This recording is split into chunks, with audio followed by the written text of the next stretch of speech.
Kia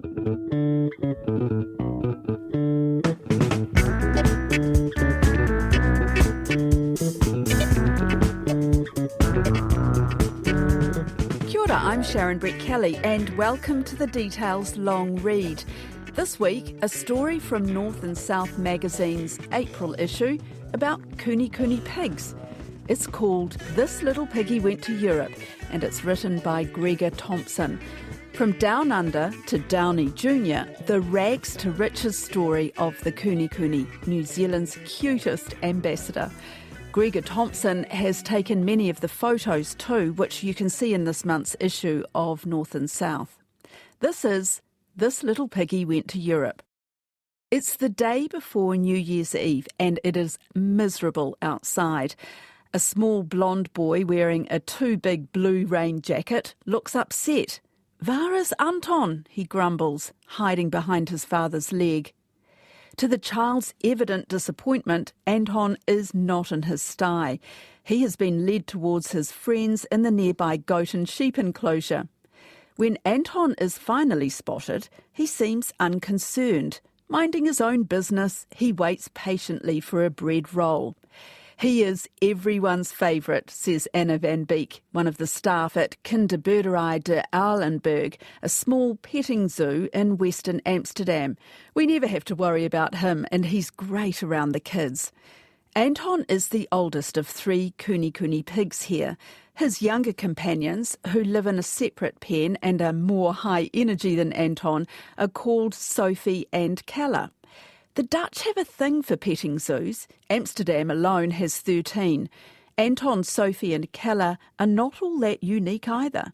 A lot of petting zoos in the Netherlands have Kunekune. I think most of them now, says Van Beek. If this surprises you, it shouldn't. Since the 1990s, Kunekune have been oinking, grunting, eating and scratching their way around the world, carving out a pig-sized niche for themselves as a favourite oddball pet. Clubs, groups and virtual forums with thousands of members are dedicated to caring for the Kunekune. Britain alone boasts hundreds of individual breeders, and the United States, Australia and the rest of Europe collectively have thousands more, meaning there are likely hundreds of thousands of Kunekune across the Western world. Believe it or not, Hollywood actor Robert Downey Jr. keeps 2 on his lifestyle block in Malibu, California. In a radio interview, he even said they were part of the inspiration for the widely panned 2020 Dr. Dolittle movie, Dolittle, which Downey Jr. starred in. A terrible film, but so what? It's been one hell of a turnaround for a New Zealand breed which only 50 years ago was very nearly extinct.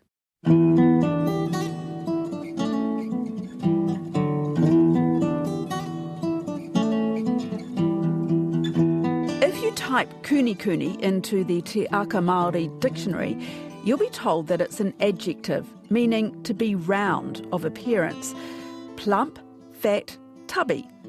Though the name perhaps lacks a certain elegance, Kunekune do reserve some mystique, particularly when it comes to their provenance. Some suggest early Māori brought the species to Aotearoa in waka, meaning that Kunekune would predate Pākehā settlement.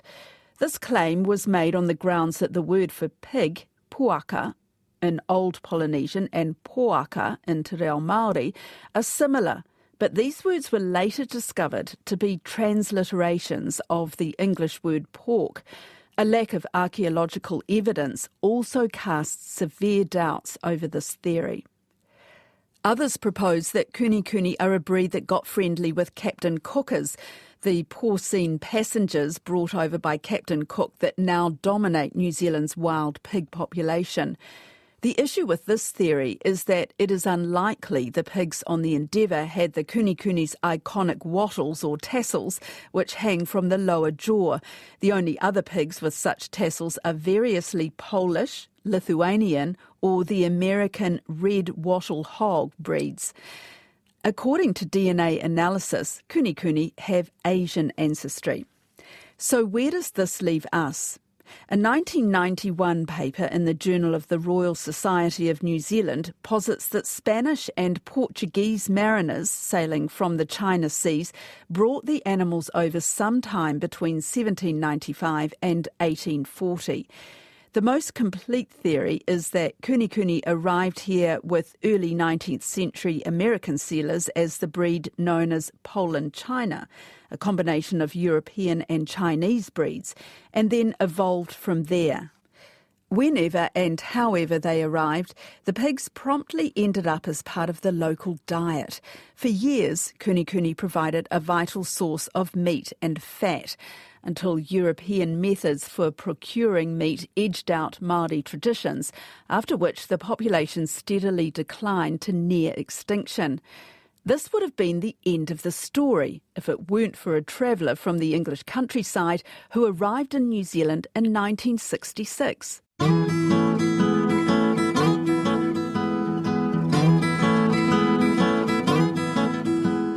John Simister is a difficult man to get hold of. Lying amid rugged Kunekune country between Upper Hutt and Waikanae, Simister's home in the Akatarawa Valley still has no mobile phone signal, though he doesn't seem to mind. After 3 weeks spent being reminded of the answering machine's existence, I managed to get through to him on his home phone. Hello, finally, he chuckled.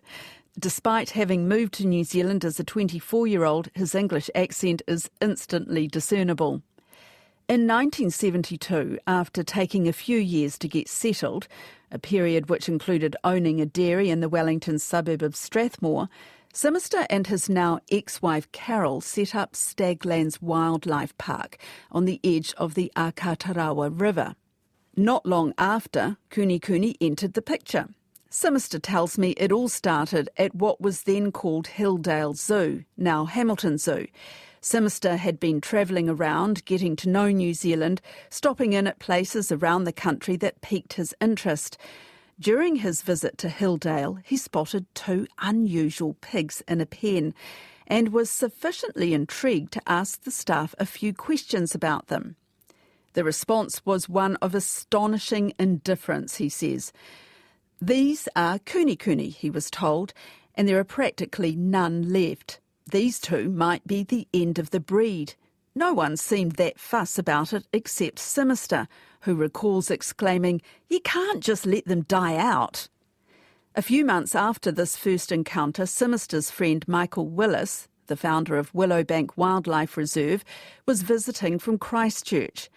It was during one of the hundreds of boozy evening meals the 2 have shared over the years that Simister brought up his visit to Hilldale Zoo.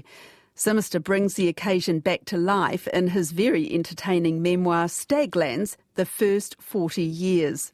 We had reached that stage in the evening when we were starting to make complete sense of all manner of difficult and complex issues.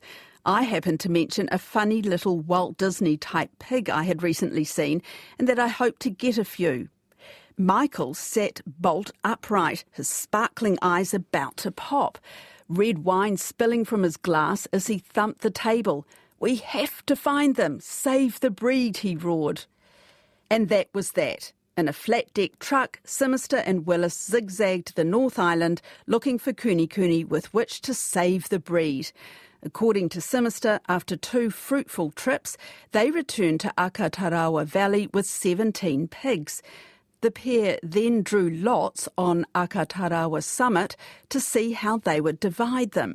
Simister took his pigs down the hill to Staglands, and Willis drove back to Willowbank in Christchurch, and each started individual breeding programs. About 15 years later, around the start of the 1990s, the number of Kunekune in the country had grown from an estimated 50 or so to 1,000. Around this time, Zoe Lindop arrived in New Zealand from Britain to graft fruit in Canterbury. A former vet's assistant, Lindop has a lifelong love for animals. In those days, Lindop explains, Willowbank hosted dinners which accompanied evening tours of the park. This is how she first encountered the pigs. "I was very intrigued," she recalls.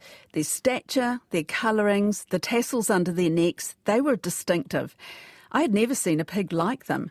They were smaller than other breeds, had a calm demeanour, and the fact that they were grazing pigs meant that they wouldn't dig up the ground or destroy the lawn. Lindop sensed an opportunity. I could see that trend was going towards small holding lifestyle blocks, she says. This meant the development of a new market for smaller pigs that were easy to handle, the kind of pig you can leave to wander around an orchard.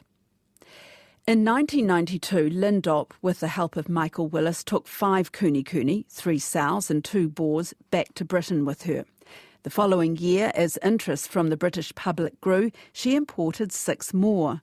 These original 11 are the ancestors of virtually all the kunis in Britain, the US and Europe, Lindop says.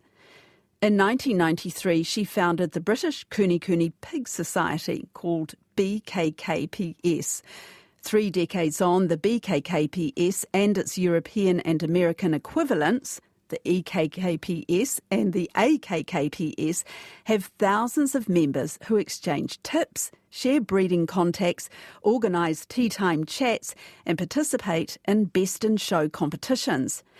BKKPS member Sue Jones, a sonographer from Bath, brought her 2 male pigs, Fred and Ginger, 2 years ago to keep as pets. "Where do I start?" she says enthusiastically when asked what's special about her pigs. Her kunekune respond to their names and know when it's time to feed. Fred even knows how to sit. She says she adores them, though her dog doesn't quite know what to make of them. Jones recalls once leaving her phone in the pig's pen and expecting it to have been trampled on, but the animals appeared to have taken care not to damage it. Coincidence or intelligence, I'm not sure, but I was very pleased. Jones now intends to start breeding kunekune herself, so more people get to experience how intelligent and special they are. Nadine Fisher, a kunekune enthusiast who lives in Hawaii, tells me she once stayed in a hotel with her kunekune, Scarlett Johansson. Apparently, Scarlett was thrilled to ride in the elevator and quickly became a favourite of the staff. By the end of June 2022, the heatwave that had wreaked havoc through Western Europe reached Austria. In Vienna, people lined the banks of the Danube, ate ice cream and intermittently jumped in to cool off. A short train ride south, 37 pigs had a similar idea, spending their afternoons under trees, in their wooden A-framed shelters, or splashing in refreshing muddy puddles. The Austrian town of Bad Vöslau was until recently home to the largest fixed drift, or drove, of kunekune pigs in Europe. It is the only research facility of its kind in the world, a 3-hectare facility with a grazing meadow, fencing, a small woodland and various wooden structures that service the needs of both humans and pigs. On an office wall is a photo of primatologist Jane Goodall, who visited in 2014, holding the newborn sow which she was given the privilege of naming. She called it Bessie, after her grandmother. As I sit down to talk with animal behavioural scientist and park creator Marianne Vondrak, a commotion breaks out in the paddock behind us. "Oh, that's just Rasputin and Zampano," she says confidently without checking. "They like to wrestle." Vondrak has spent the last 8 years of her life studying the intelligence of pigs. Her focus is on their social cognition, on how the pigs process, store and apply information about other pigs and social situations. The idea was to have them all born together on site in a stable and constant social environment and conduct experiments on them for the duration of their lives. People always say pigs are clever, Vondrak explains, but how clever are they and how do they learn? How do they learn socially? The work Vondrak does is not kunekune specific. Her research applies to all domesticated pigs, but the facility chose kunekune for many of the same reasons Zoe Lindop did. Their passivity makes them less dangerous to work with. Their size means they require less space. Their coats make them distinguishable from a distance as well as suitable for Austrian winters. The fact they graze means they get most of their food on site, making for a less artificial environment. They were the ideal candidate, Vondrak says. The pigs, who have recently been moved to a site near Salzburg, form dense social networks. They walk, talk and dine within their cliques. From time to time, they fall out with one another, only to make amends a few days later. Others simply prefer to be left alone. Each pig has its own personality and preferences. Zafira will do almost anything for grapes, while Zazo despises pineapple. Over the years, the Kunekune themselves have come to associate success during experiments with food. As such, they've learnt self-discipline, the way a university student might after feeling the satisfaction of good grades. Vondrak says that during experiments, the pigs visibly concentrate. She adds that they are likely the smartest pigs in the world, or at least the best at problem-solving under pressure. Not bad, New Zealand.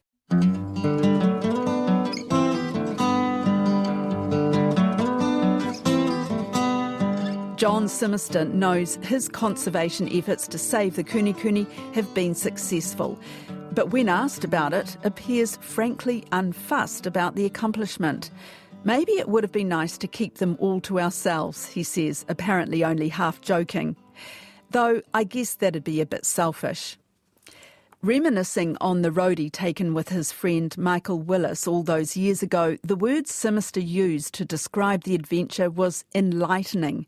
The experience introduced him to all manner of people and took him to places he would never have otherwise gone. He recalls the generosity and hospitality he received from the Māori families he met in the King Country and the East Cape, which made a lasting impression on him. I tried to offer money for the pigs, but some of the families refused to take it, he says. Everyone liked the idea of saving the breed and wanted to do their part. A decade later, when Kunekune were no longer under threat, Simister went back with some of the original pigs' descendants to return the favour. It was the right thing to do, he says. Having spent most of his life caring for them, Simister talks about his Kunekune almost as if he is the one indebted to them, not the other way around. They're just a lovely pig, he says. They treat you like you are one of them, like an equal. An unlikely ambassador for our country, these little compatriots don't ask for much in return, apart from maybe the odd scratch or a nice bit of cabbage. That was This Little Piggy Went to Europe by Gregor Thompson, published in North and South's April issue. The Details long read is supported by the Public Interest Journalism Fund, and we'll be back next week with a new long read. Ka kite anō.